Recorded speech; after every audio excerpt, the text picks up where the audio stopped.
ఒక అప్డేట్ జరిగింది. చాలా మంది ఐఏఎస్ల బదిలీలు జరిగింది రాష్ట్ర వ్యాప్తంగా. ఈ దాదాపు 26 మందికి స్థానచలనం చేసింది హైయెస్ట్గా.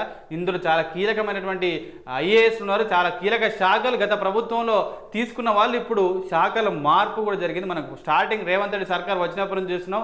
గత ప్రభుత్వానికి అనుకూలంగా పనిచేసినటువంటి ఐఏఎస్ ఆఫీసర్లు కావచ్చు, ఐపీఎస్లు కావచ్చు, కీలక అధికారులు కావచ్చు, సిఎస్లుగా పనిచేసిన వాళ్ళు కావచ్చు, సీనియర్ రిటైర్డ్ ఐఏఎస్లు కావచ్చు, వీళ్ళందరి మీద ప్రక్షాళన చేస్తూ స్టెప్ బై స్టెప్ వస్తుంది. తాజాగా ఒక 26 మంది ఐఏఎస్లను స్థాన చలనం చేసినటువంటి విషయం. ఇందులో కీలకమైనటువంటి ఐఏఎస్ స్మితా సబర్వాల్ కూడా ఈ లిస్టులోనే ఉంది. దానికి సంబంధించిన వివరాలు, మరి ఎవరు ఏ డిపార్ట్మెంట్ నుంచి ఏ డిపార్ట్మెంట్ ట్రాన్స్ఫర్ అయిపోయారనే విషయాలను మనం కీలకంగా చర్చిద్దాం. స్మితా సబర్వాల్పై వేటు, ఫైనాన్స్ కమిషన్ సభ్య కార్యదర్శిగా అప్రాధాన్య పోస్టుకు బదిలీ చేసిన సర్కార్. రాష్ట్రంలో భారీగా ఐఏఎస్ల బదిలీలు, ఒకేసారి 26 మందికి స్థానచలనం. రాహుల్ బొజ్జాకు ఇరిగేషన్ శాఖ, 5 జిల్లాల కలెక్టర్లకు స్థానభ్రంశం. సీఎంఓ సంయుక్త కార్యదర్శిగా సంగీత, ప్రజావాణి నోడల్ అధికారి హరిచందన కూడా బదిలీ అయింది. 8 మంది ఐఏఎస్లకు అదనపు బాధ్యతలు కల్పిస్తూ నిన్న రాష్ట్ర ప్రభుత్వం నిర్ణయం తీసుకుంది. రాష్ట్రంలో మరోసారి ఐఏఎస్ అధికారుల బదిలీ జరిగాయి. ఒకే రోజు 26 మంది అధికారులు ప్రభుత్వం బదిలీ చేసింది. కాంగ్రెస్ ప్రభుత్వం ఏర్పాటయ్యాక వివాదాలు చుట్టుముట్టిన సీనియర్ ఐఏఎస్ అధికారిని స్మితా సబర్వాల్పై వేటు పడింది. ఆమెను ఎలాంటి ప్రాధాన్యం లేని రాష్ట్ర ఫైనాన్స్ కమిషన్ సభ్య కార్యదర్శి పోస్టులో నియమించింది. మరో ఐఏఎస్ అధికారి రాహుల్ బొజ్జాకు కీలకమైన సాగునీటి పారుదల శాఖ కార్యదర్శిగా బాధ్యతలు అప్పగించింది. ఈ మేరకు ప్రభుత్వం సంబంధించిన కార్యదర్శి సిఎస్ శాంతి కుమారి బుధవారం ఉత్తర్వులు జారీ చేసి నోటీసులు తీసుకుంది. వీళ్ళు లేకుండా మరికొంతమంది కూడా ట్రాన్స్ఫర్ అయ్యి వాళ్ళకి సంబంధించి వివరాలు చూద్దాం. 2వ పేజీలో ఉంది ఐఏఎస్ సంబంధించి.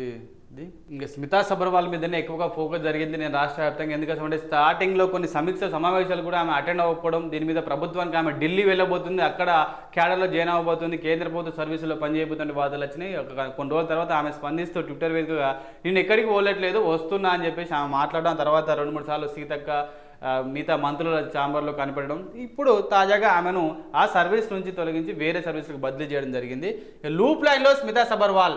బీఆర్ఎస్ ప్రభుత్వం స్మితా సబర్వాల్ చాలా కాలం పాటు సీఎంఓ కార్యదర్శిగా పనిచేసిన విషయం తెలిసిందే. ఆ ప్రభుత్వ ప్రతిష్టాత్మక పథకమైన మిషన్ భగీరథ ఆర్డబ్ల్యూఎస్ విభాగానికి ఆమెకు అదనపు బాధ్యతలు కూడా గత ప్రభుత్వం అయితే స్మితా సబర్వాల్ మీద భారీగా బాధ్యతలు పెట్టి ఉంచింది. కానీ ఈ ప్రభుత్వం వచ్చిన తర్వాత ఆమెను అప్రధానమైనటువంటి పోస్టులకు భర్తీ చేస్తూ నిర్ణయం తీసుకుంది. ఇంకా చూద్దాం ఎవరెవరు ఏ పోస్టుకు బదిలీ అయ్యారు, ఏ పోస్టులో పనిచేస్తున్న వాళ్ళ పేర్లు ఇచ్చేశారు. ఇంకా చాలా సీనియర్ ఐఏఎస్ అయినటువంటి బెనహర్ మహేష్ దత్ ఎక్క, ఆయన ప్రస్తుతం ఏడీజీ ఎంసీఆర్హెచ్ఆర్డీలో పనిచేస్తున్నాడు. ఆయనకు మైన్స్ జియాలజీ ముఖ్య కార్యదర్శిగా ఆయన ట్రాన్స్ఫర్ చేసిన పరిస్థితి. అహ్మద్ నదీం అయితే ప్రస్తుతం కార్మిక శాఖ కమిషనర్గా పనిచేస్తున్నారు.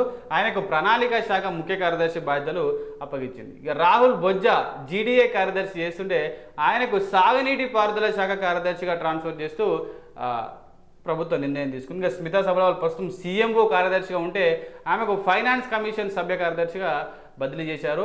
ఏ శరత్ సంగారెడ్డి కలెక్టర్ ఉంటే ఆయన గిరిజన సంక్షేమ శాఖ కార్యదర్శి ఇచ్చారు. డి దివ్య ప్రస్తుతం వెయిటింగ్లో ఉంది. ఆమెకు పురపాలక శాఖ డైరెక్టర్, ప్రజావాణి రాష్ట్ర నోడల్ అధికారిగా బదిలీ చేస్తూ కీలకమైన పోస్టులు ఆమెకు బదిలీ చేశారు. ఈ హరిచందన దాసరి పురపాలక శాఖ డైరెక్టర్, ప్రజావాణి రాష్ట్ర నోడల్ అధికారిగా ఉండాల్సినటువంటి ఈమె ప్రస్తుతం నల్గొండ కలెక్టర్కి బదిలీ అయిపోయిన పరిస్థితి. భారత్ హోలీకేర్ కూడా ప్రస్తుతం వెయిటింగ్లో ఉంది. ఆమెకు పురావస్తు శాఖ డైరెక్టర్ ఇచ్చేశారు. ఇక కె శశాంక్ మహబూబాబాద్ కలెక్టర్గా ఆయన ప్రస్తుతం పనిచేస్తుంటే ఆయనకు రంగారెడ్డి కలెక్టర్గా బదిలీ చేశారు. అద్వైత్ కుమార్ సింగ్ అయితే కేంద్ర సర్వీసుల్లో ఆయన ఉంటే ఆయనను మహబూబాబాద్ కలెక్టర్గా బదిలీ చేస్తూ రాష్ట్ర ప్రభుత్వం ఉత్తర్వులు ఇచ్చింది. ఇక చిట్టెం లక్ష్మి ప్రస్తుతం వెయిటింగ్లో ఉంది. ఆమెకు టీఎస్ డైరీ కార్పొరేషన్ ఎండీగా బదిలీ చేశారు. ఎస్ కృష్ణ ఆదిత్య పీసీబీ సభ్య కార్యదర్శి, కార్మిక శాఖ డైరెక్టర్గా బదిలీ చేసింది. ఆయేషా మస్రత్ ఖానం పంచాయతీరాజ్ జాయింట్ సెక్రటరీగా పనిచేస్తుంటే మైనారిటీ గురుకుల కార్యదర్శిగా ఆమెకు బాధ్యతలు అప్పగించారు. ఎస్ సంగీత సత్యనారాయణ టీఎస్ ఫుడ్ డైరెక్టర్గా ఉన్నటువంటి ఈయన సీఎంఓ జాయింట్ సెక్రటరీగా బదిలీ చేసింది ప్రభుత్వం. వల్లూరి క్రాంతి జోగులాంబ గద్వాల కలెక్టర్గా పనిచేస్తుంటే ఆయన సంగారెడ్డి కలెక్టర్గా బదిలీ చేసి నిర్ణయం తీసుకుంది. బిఎం సంతోష్ ప్రస్తుతం టీఎస్పీఎస్సీ అదనపు కార్యదర్శిగా పనిచేస్తుంటే ఆయనకు జోగులాంబ గద్వాల కలెక్టర్గా బాధ్యతలు అప్పగించింది. ఇక అభిలాష అభినయ్ వెయిటింగ్లో ఉన్నారు ప్రస్తుతం. ఆయనకు జిహెచ్ఎంసీ జోనల్ కమిషనర్గా బదిలీ చేసింది. ఇక పి కదిరవరన్ భూపాల్పల్లి అదనపు కలెక్టర్గా పనిచేస్తుంటే హైదరాబాద్ జిల్లా అదనపు కలెక్టర్గా బాధ్యతలు అప్పగించారు. బి వెంకటేశం విద్యాశాఖ ముఖ్య కార్యదర్శిగా ప్రస్తుతం పనిచేస్తుంటే ఆయన బీసీ వెల్ఫేర్ అదనపు బాధ్యతలుగా బదిలీ చేసింది ప్రభుత్వం. సందీప్ కుమార్ సుల్తానియా ఈయన కూడా సీనియర్ ఐఏఎస్ ఆఫీసర్, ఈయన పంచాయతీరాజ్ ముఖ్య కార్యదర్శిగా గత ప్రభుత్వం నుంచి కంటిన్యూ అవుతున్నాడు. ఆయనకు ఆర్డబ్ల్యూఎస్ అదనపు బాధ్యతలు అప్పగిస్తూ రాష్ట్ర ప్రభుత్వం నిర్ణయం తీసుకుంది. ఇక జ్యోతి బుద్ధ ప్రకాష్ రవాణా శాఖ కమిషనర్గా ప్రస్తుతం పనిచేస్తున్నారు. ఆయనకు పీసీబీ సభ్య కార్యదర్శిగా అదనపు బాధ్యతలు అప్పగించింది. ఇంక ఎం రఘునందన్ రావు వ్యవసాయ శాఖ కార్యదర్శిగా పనిచేస్తుంటే జేడీఏ కార్యదర్శిగా కూడా ఆయనకు అదనపు బాధ్యతలు అప్పగించారు. ఈ రెండు శాఖలు కూడా వీళ్ళు కొనసాగుతారు. ఎం ప్రశాంతి అటవీ శాఖ అదనపు కార్యదర్శిగా పనిచేస్తుంటే ఆమెకు ఆయుష్ డైరెక్టర్గా కూడా అదనపు బాధ్యతలు అప్పగించారు. కొంతమందికి బదిలీ చేశారు, కొంతమందికి అదనపు బాధ్యతలు కూడా రాష్ట్ర ప్రభుత్వం అప్పగించింది. ఎవరైతే వారు కీలకమైనటువంటి వీళ్ళు నమ్మిందో వాళ్ళకి అదనపు బాధ్యతలు అప్పగించింది. ఎవరినైతే వారి మీద ఫోకస్ పెట్టిందో వాళ్ళను బదిలీ చేసింది. కొంతమంది వెయిటింగ్లో ఉన్న వాళ్ళకు కూడా కీలక పోస్టులు కూడా రాష్ట్ర ప్రభుత్వం అందించింది. ఇంకా కృష్ణ భాస్కర్ డిప్యూటీ సీఎం ఓఎస్డీగా పనిచేస్తున్నారు ప్రస్తుతం.